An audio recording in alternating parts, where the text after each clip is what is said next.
Hi అండి, అందరికీ నమస్కారం. Welcome back to my channel. ఈ వీడియోలో ఏపీ ఉద్యోగులకు తీపి కబురండి. ఐఆర్ పైన తాజా సమాచారం, ఇంటీరియం రిలీఫ్ గురించిన సమాచారం, అలాగే ఉద్యోగులతో సీఎం సమావేశం 19 తర్వాతనే నిర్ణయం. అంటే ఈరోజు 15, సో 19వ తేదీ తర్వాత నిర్ణయం అయితే తీసుకున్నారు. మరి పూర్తి వివరాలు అయితే వీడియోలో ఉన్నాయి. వీడియో ఎక్కడ స్కిప్ చేయకుండా ఎండ్ వరకు చూడడం ద్వారా ఇన్ఫర్మేషన్ అనేది పూర్తిగా అర్థమవుతుంది. అలాగే వీడియో నచ్చినట్లయితే ఒక లైక్ చేయండి.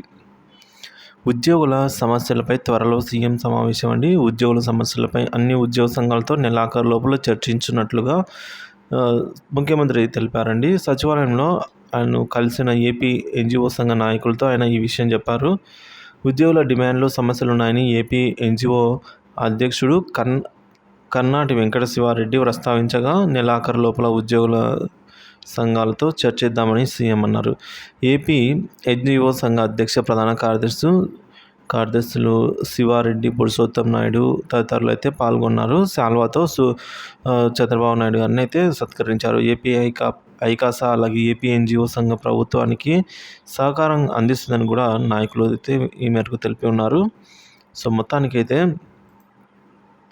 ఐఆర్ పైన ఉద్యోగ ఉపాధ్యాయ సంఘాల సమావేశం అనంతరం చర్చించి నిర్ణయం తీసుకుంటా అని అయితే అంటున్నారండి. సో తర్వాత 19 నుంచి అసెంబ్లీ సమావేశాలు అయితే నిర్వహణ, వీటి తర్వాత సంఘాలతో సమావేశం, అంటే ఉద్యోగ సంఘాలతో సమావేశం అయిన తర్వాత న్యాయమైన డిమాండ్లు ఏవైతే ఉన్నాయో వాటన్నిటి కూడా పరిష్కరించే దిశలో అయితే చంద్రబాబు నాయుడు గారు అయితే ఆ రోజు దిశానిర్దేశం చేయనున్నారండి. సో దానికి సంబంధించి మనకు 12వ తేదీ తర్వాత, అంటే 19వ తేదీ తర్వాతే, అనగా సో నెక్స్ట్ వీక్లో అయితే ఉండొచ్చు అని అయితే చెప్తున్నారు ఫ్రెండ్స్. ఈ వీడియో నచ్చినట్లయితే లైక్ చేయండి, షేర్ చేయండి. ఇలాంటి మరిన్ని వీడియోస్ కోసం మన ఛానల్ని సబ్స్క్రైబ్ చేసుకోండి. Thank you for watching this video.